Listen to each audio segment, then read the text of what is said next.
Hello चलो electrochemistry वाले chapter में आज हम लोग बात करने वाले हैं इलेक्ट्रोलिटिक सेल की। दो टाइप का सेल हम लोगों ने डिस्कस किया था बहुत बिगनिंग में।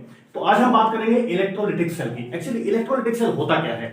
एक ऐसी डिवाइस जिसमें हम इलेक्ट्रिकल एनर्जी को केमिकल एनर्जी में चेंज करते हैं। अब समझो जरा इसको कैसे करते हैं, बहुत ध्यान से देखना, बड़ा सिंपल सी चीज है।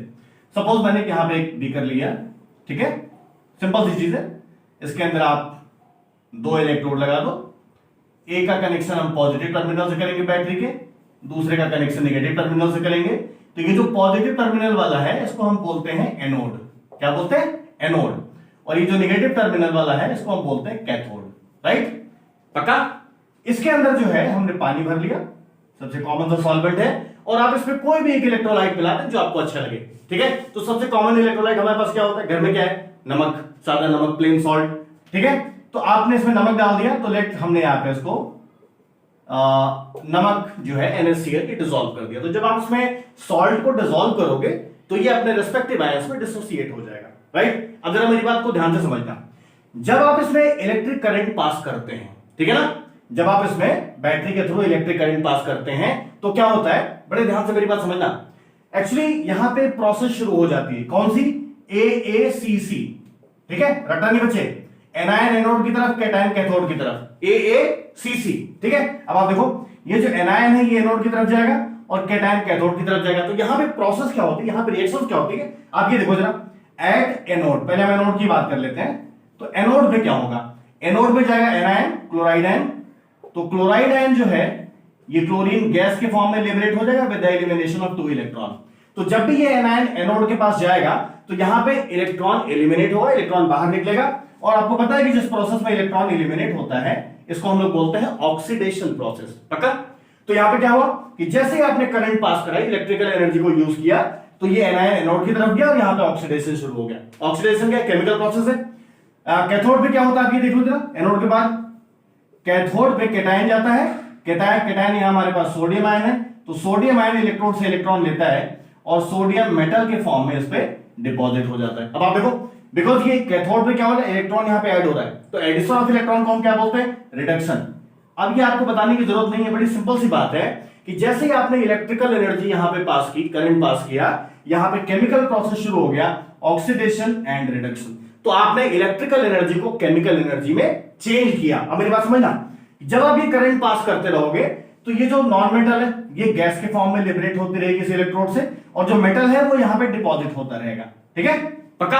और ये ऑक्सीडेशन रिडक्शन प्रोसेस इस तरीके से चलता रहता है इसके अंदर। तो ये जो बात है, ये जो प्रोसेस मैं डिस्कस कर रहा हूं, जिसमें हम इलेक्ट्रिकल एनर्जी को केमिकल एनर्जी में डिस्कस कन्वर्ट चेंज करते हैं, इसी प्रोसेस को हम बोलते हैं इलेक्ट्रोलिसिस। तो अगर आपसे कोई बोले, कोई पूछे कि भाई व्हाट इज इलेक्ट्रोलिसिस, तो इलेक्ट्रोलिसिस एक्चुअली द प्रोसेस। कौन सी प्रोसेस है? Where we change electrical energy into chemical energy. That's it. यहां कोई दिक्कत वाली बात नहीं है। अब एक सवाल आपके मन में जरूर आ रहा होगा कि अगर हम ये इलेक्ट्रोलिसिस कराएं, इलेक्ट्रोलिटिक सेल में इलेक्ट्रोलिसिस कराएं किसी भी पर्टिकुलर इलेक्ट्रोलाइट का, तो क्या होता है? कोई सब्सटेंस गैस के फॉर्म में लिबरेट होगा, या कोई यहां पे मेटल के फॉर्म में डिपॉजिट होगा, जैसे सोडियम यहां पे डिपॉजिट हो रहा है और क्लोरीन यहां पे लिबरेट हो रहा है। कोई भी ले सकते हो, you can take any example. मैंने यहां पे NaCl लिया, आप कॉपर सल्फेट ले लो, सल्फ्यूरिक एसिड ले लो, डाइल्यूट, जो मन करे आपका ले लो, कोई भी इलेक्ट्रोलाइट आप ले लो, सब पे काम करेगा। ठीक है ना? तो यहां पे क्या होता है? ऑक्सीडेशन रिडक्शन प्रोसेस होगा। अब सवाल मेरा ये है कि अगर ये प्रोसेस चलता रहे, इलेक्ट्रोलिसिस होती रहे, तो यहां पे कितना सोडियम डिपॉजिट होगा? अगर मैं आपसे ये पूछ लूं, बताओ बेटा कितना सोडियम डिपॉजिट होगा, या जो गैस यहां पे निकल रही क्लोरीन गैस, ये कितनी गैस यहां पे लिबरेट होगी? Then how will you calculate it? मैंने मतलब क्वांटिटी कैसे निकालोगे? तो इलेक्ट्रोलिसिस की जब हम क्वांटिटेटिव एस्पेक्ट की बात करते हैं, तो इलेक्ट्रोलिसिस का क्वांटिटेटिव एस्पेक्ट डिस्कस किया था फैराडे ने, तो हम यहां पे डिस्कस करने वाले हैं फैराडे की law. Then we are going to discuss Faraday law. ठीक है? तो ये फैराडे लॉ कहां से आया बच्चे? Faraday law is actually the quantitative aspect of this electrolysis. हम निकालेंगे किस इलेक्ट्रोड पे कैसे कितना अमाउंट डिपॉजिट हो रहा है, कितना अमाउंट लिबरेट हो रहा है। ठीक है? अब मेरी बात को ध्यान से सुनना। फैराडे ने क्वांटिटेटिव एनालिसिस के लिए 2 लॉ प्रपोज की थी। तो सबसे पहले हम बात करने वाले हैं फर्स्ट लॉ ऑफ फैराडे की। ठीक है? First law of Faraday, first law of Faraday. ठीक है? कोई रटने वाली चीज नहीं बचे, जितना समझोगे उतना ही आसान होगा तुम्हारे लिए। अब मेरा स्टेटमेंट ध्यान से यहां पे समझना, what I am going to write. According to first law of Faraday, the amount या द मास आप कह सकते हो, the mass of substance deposited on a particular electrode is directly proportional to total charge, ठीक है, या quantity of electricity passed through it.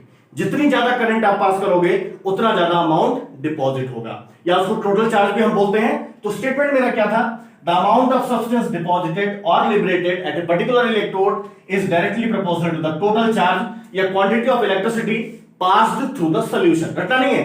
तो यहां पे मैंने W जो था, जो वेट डिपॉजिट हो रहा है, जो लिबरेट हो रहा है, ये डायरेक्टली प्रोपोर्शनल हो गया टोटल चार्ज के या क्वांटिटी ऑफ इलेक्ट्रिसिटी के। और ये जो Q होता है, यहां पे पढ़ रखा है पहले से, Q is the product of I into T, where I is the current and T is the time। तो हम इस इक्वेशन को ऐसे भी कर सकते हैं, सिंस, तो इक्वेशन हमारा आ जाएगा W is directly proportional to I into T। या फिर आप साइन ऑफ प्रोपोर्शनलिटी हटा दें तो हमारे पास इक्वेशन आ जाती है W equal to Z into I into T। It's very very important equation, ये फर्स्ट लॉ की बड़ी इंपॉर्टेंट इक्वेशन है। W equal to Z I T। यहां पे W क्या है, किसी भी इलेक्ट्रोड पे डिपॉजिटेड या लिबरेटेड मास, रटना नहीं है। I करंट होता है जो आप पास कर रहे हो एम्पियर्स में, and T is the time usually taken in seconds. तो ये जो Z मैंने यूज किया है, जो यहां पे प्रोपोर्शनलिटी कांस्टेंट यूज किया है, ये बहुत काम की चीज है, इसको समझना। Z को बोलते हैं इलेक्ट्रोकेमिकल इक्विवेलेंट, ठीक है, इलेक्ट्रोकेमिकल इक्विवेलेंट। ये बच्चे बड़ा इंपॉर्टेंट, बहुत पूछा जाता है कि Z क्या चीज है, ठीक है। तो according to first law of Faraday, the mass या amount deposited on a particular electrode is directly proportional to the total charge or quantity of electricity passed through it। ये मैंने इक्वेशन यहां पे बना ली, इसमें कोई भी चीजें कटने वाली नहीं, आप उसको बड़े आराम से कर सकते हो, सिंपल सी बात। This is about the first law of Faraday. I don't think there is any confusion, clear है ना। अब ये जो फर्स्ट लॉ है, इसी से रिलेटेड एक सेकंड लॉ भी डिस्कस कर लेते हैं। आप मान लो, ये तो मैंने सिंगल से लिया था, यहां पे एक सिंगल सी सेल ली हुई थी मैंने, एक इलेक्ट्रोलाइटिक सेल बनाई हुई थी। अब आप मान लो, अगर मेरे पास दो या दो से ज्यादा इलेक्ट्रोलाइटिक सेल एक सीरीज में कनेक्टेड है, मैंने क्या बोला, if you are having two or more than two electrolytic cells connected in a series, then how will you calculate the mass or how the masses are related, ठीक है। अब ये वाली जरा लॉ दिख रहा है, ये बड़ी मजेदार है, ठीक है, बहुत सिंपल सी है। रट्टा तो बिल्कुल भी नहीं लगाना भाई, रट्टा लगाओगे तो फिर मामला गड़बड़ हो जाएगा। रट्टा तो बिल्कुल भी नहीं लगाना है, सिर्फ आपको लॉजिकली इसको समझना है, ठीक है।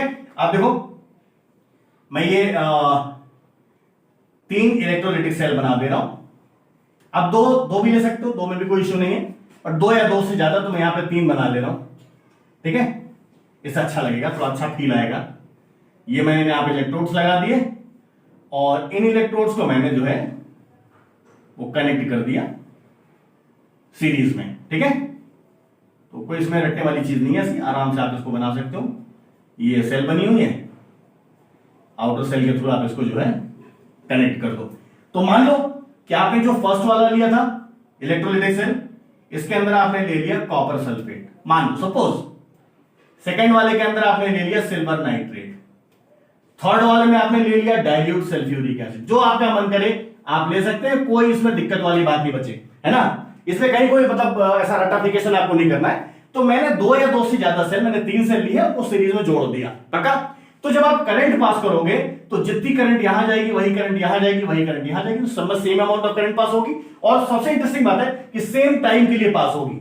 अब आप ये मान लो कि जैसे मैं एक पर्टिकुलर इलेक्ट्रोड ले ले रहा हूं, तो मान लिया मैंने कि यहां का जो कैथोड था, एक कोई भी 2 सेल आप ले सकते हैं, आपकी मर्जी। तो मैं ये 2 सेल ले रहा हूं सपोज, ठीक है। तो मान लिया जो मेरा पहला वाला सेल है, इसमें इस इलेक्ट्रोड पे W1 वेट डिपॉजिट हुआ इसके कैथोड पे, और मान लेते हैं कि इसके कैथोड पे W2 वेट डिपॉजिट हुआ, पक्का। तीसरे वाले पे W3 हुआ होगा। आप कोई भी 2 ले लो, जो आपका मन करे, ठीक है। अब मेरा स्टेटमेंट ध्यान से सुनना, according to second law of Faraday, ठीक है, according to second law of Faraday, कुछ भी रटना नहीं, केवल स्टेटमेंट ध्यान से सुनना, ठीक है।